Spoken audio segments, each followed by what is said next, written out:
ઉપલેટાના 22 વર્ષીય સ્મિતવાળાનો મૃતદેહ તેમના પરિવારને મળ્યો. પરિવાર ગમગીન બન્યું.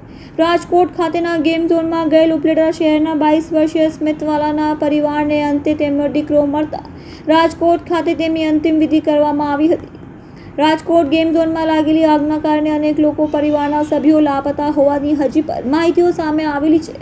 ત્યારે આગની આ ઘટનામાં રાજકોટ જિલ્લાના ઉપલેટા શહેરમાં 22 વર્ષીય સ્મિતવાળા નામનો વ્યક્તિ આ ગેમ ઝોનમાં ગયા બાદ ગાયબ થયો હોવાથી માહિતી સામે આવી હતી. ત્યારે તેમનો પરિવાર આ પુત્રને શોધવા માટે અને જગ્યા ઉપર શોધખોળ તપાસ હાથ ધરી હતી, પરંતુ તેમના પુત્ર ક્યાંક નથી મળતા. તેમને આ મામલે દરેક હોસ્પિટલની અંદર પણ શોધખોળ કરી હતી અને અંતે તેમને ત્યાં પણ તેમનો પુત્ર નહીં મળતા રાજકોટની સિવિલ હોસ્પિટલ ખાતેના મૃતદેહની અંદર તેમને DNA સેમ્પલ આપ્યું હતું અને તેમનું સેમ્પલ મેચ થતાં તેમની ડેડ બોડી સોંપવામાં આવી છે. રાજકોટમાં લાગેલી આગની ઘટના બાદ તેમના પરિવારના સભ્યો દ્વારા મૃતક સ્મિતવાળાનો સંપર્ક કરવામાં આવ્યો હતો, પરંતુ તેમનો કોઈ પણ પ્રકારે સંપર્ક થયો ન હતો, જેના કારણે પરિવાર વ્યાકુળ બનતા રાજકોટની દરેક હોસ્પિટલની અંદર મૃતક યુવકના ભાઈ તેમજ તેમના પરિવાર દ્વારા શોધખોળ શરૂ કરવામાં આવી હતી, કારણ કે તેમના પરિવારની અંદર આશાનું એક કિરણ જીવી રહ્યું હતું કે તેમના પુત્ર કદાચ સહી સલામત થશે અથવા તો કોઈ અન્ય હોસ્પિટલની અંદર સારવાર હેઠળ હશે. તેમની આશા અને અપેક્ષાઓ સાથે મૃતક સ્મિતવાળાના પરિવારના સભ્યો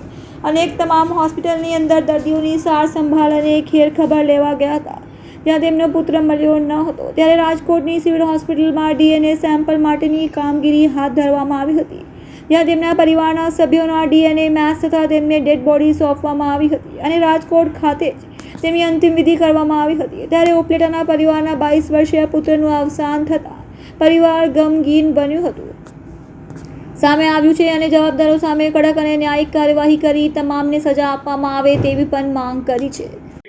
મારું નામ સચિન મનીષભાઈ વાડા છે.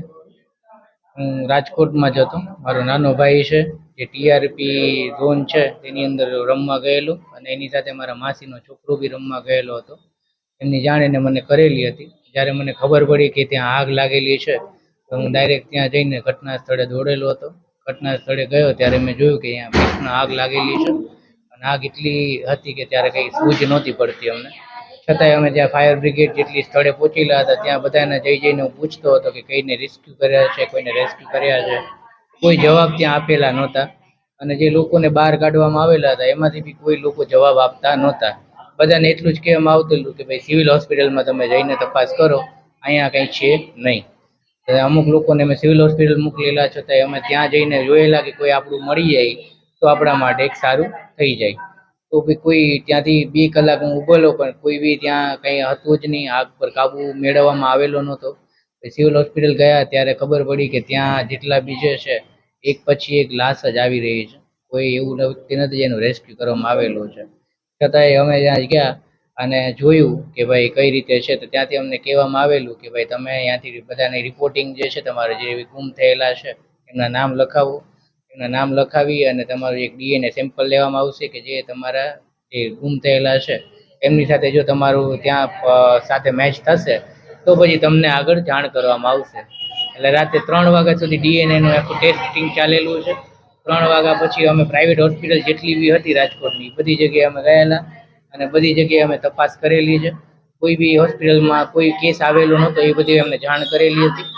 છતાંય બીજા દિવસે પાછા જઈ અને સિવિલ હોસ્પિટલે ગયા ત્યારે કોઈ જવાબ આપતા નહોતા ત્યાં સિવિલ હોસ્પિટલે કે કઈ રીતે છે કઈ રીતે નથી. અમે ત્યાં ગયા, ત્યાં રાહ જોઈ, બધાને પૂછ્યું કે આમાં કંઈ છે કંઈ નથી, કોઈને કંઈ ન્યૂઝ મળેલી છે અને આખરે એમને એવું કીધું છે કે DNA ટેસ્ટ છે એ તમને સાંજ સુધીમાં મળી જશે. સાંજ સુધીમાં કંઈ જવાબ ન આવેલો. પહેલાં એમ કીધું સવારે મળશે, પછી કીધું બપોરે મળશે, પછી કીધું સાંજે મળશે અને રાત્રે અંતે મને 12 વાગે ફોન આવેલો કે તમારો જે DNA ટેસ્ટ છે મેચ થઈ ગયો છે અને તમારા જે ગુમ થયેલા છે એ તમારા ભાઈ છે સ્મિતભાઈ, એમને અહીંયાથી જે છે તમે એકવાર આવી જાઓ અને તમારી જે અહીંયાથી ડેડ બોડી આપેલી છે એ તમે અહીંયાથી બધા કાર્યવાહી કરી અને ત્યાંથી કલેક્ટ કરી લો છો. બસ તો આટલી આખી વિગતવાર અમારી સાથે થઈ છે. અમારા છોકરાનું કાંઈ અમે જોયું જ નથી. અમે સિવિલે ગયા તો અમને કંઈ મોટું કંઈ બતાવ્યું જ નથી. અમને ખાલી પેક કરીને જ દીધું છે કે આ બસ તમારી બોડી આવી ગઈ છે, લઈ જાઓ એમ. જે કાંઈ થયું એ આ સરકારને આવું ધ્યાન રાખવું જોઈએ. આટલી બધી હદ સુધી આટલી બેદરકારી ન રાખવી જોઈએ સરકાર લોકોને એમ. આટલા માસૂમ છોકરા જે વહી ગયા છે ને એ ન થવું જોઈએ એમ. બસ કાંઈ નહીં, સજા દ્યો. જે અમારું તો હતું એ તો વહી ગયું, અમને તો કઈ લાભ નથી થવાનો કોઈ જે કઈ થાય એમાં. છેલ્લે અમારે શનિવારે 5:30 વાત થઈ હતી, 5:15 વાત થઈ, 5:20 એને સ્ટેટસ મૂક્યું અને 5:30 સમાચાર આવવા માંડ્યા એટલે તમે મોબાઈલ કર્યો ને તો મોબાઈલ રિંગ જતી તો ઉપાડતો નહોતો, પણ 6 વાગ્યાથી રિંગ બંધ થઈ ગઈ આવવાની, રિંગ જાતી જ નહોતી, સ્વિચ ઓફ છે 6 વાગ્યાથી એ ચાલુ થઈ ગઈ એની. ખ્યાલ તો અમને આવ્યો જ નહીં. પછી અમે સવારે રાજકોટ વયા ગયા. રાજકોટ ગયા તો અહીંયા કંઈ ખ્યાલ આવતો નહોતો, પણ અહીંયા બપોરે મોટરસાઇકલ લઈ ગયા હતા ને, એ મોટરસાઇકલ એમ ત્યાંથી મળ્યું એટલે ખ્યાલ આવી ગયો કે આ અહીંયા જ હતા. રવિવાર બપોરે મોટરસાઇકલ ત્યાં મળ્યું. અમને સવારે 8 વાગે કીધું તો 11 વાગે મુદ્દે આપ્યો અમને. અહીંયા જ અગ્નિ સંસ્કાર અમારે અહીં લેવો તો ના પાડી લોકો, ત્યાં નહીં, અહીં અગ્નિ સંસ્કાર કરી થઈ જાય. બેદરકારી સરકારની બેદરકારી સાહેબ. આવા મોરબીમાં થયું, બરોડામાં થયું, હવે અહીંયા થયું. હવે સરકાર ક્યાં કઈ કોઈને પગલાં લઈશે? કઈ પગલાં લઈશે? અમારી માગણી આ બધા હોય ને એક ફેરે આકરામાં આકરી સજા આપો.